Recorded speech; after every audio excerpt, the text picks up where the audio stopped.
In this video, we are going to learn how selection sort algorithm works.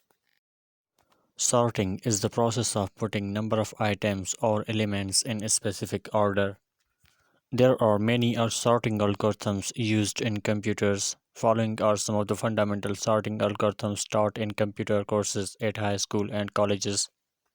Selection sort, bubble sort, insertion sort, quick sort, and merge sort.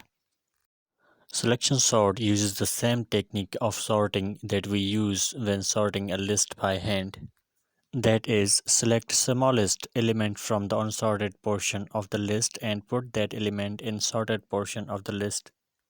Algorithmically, unsorted list is visited for smallest element from first element of unsorted list to length of unsorted list minus 1.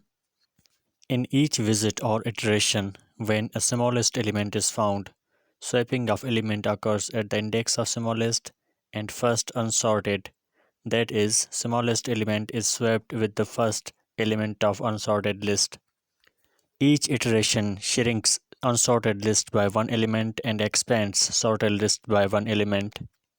Here is how this algorithm works practically. First iteration in this list finds the smallest element, that is element 16, and swaps it with first unsorted, that is 21. Now 16 is in sorted portion of the list. Second iteration finds the smallest element, which is 17, and swaps it with the first unsorted element, which is 21. Now the sorted portion contains two elements, 16 and 17. In the same manner, third, fourth, and fifth iteration or visits put the smallest element from unsorted list to first unsorted element in the list.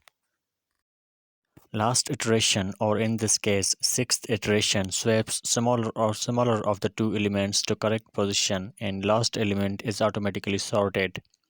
Hence, to sort a list of n elements, n minus 1 number of iterations are required in worst case scenario. This list contained seven elements and we sorted it with 6 iterations. Here are the summarized or abstract steps of selection sort algorithm. First, unsorted is set to 0, and while list is not sorted, find smallest from unsorted list and swap it with the first unsorted, and set first unsorted to first unsorted plus 1. Two steps of this algorithm need to be expanded. The first step that is really abstract and need to be detailed is finding smallest unsorted item, and the second one is swapping the smallest unsorted item with the first unsorted item. Thanks for watching this video. Like and subscribe to support this channel.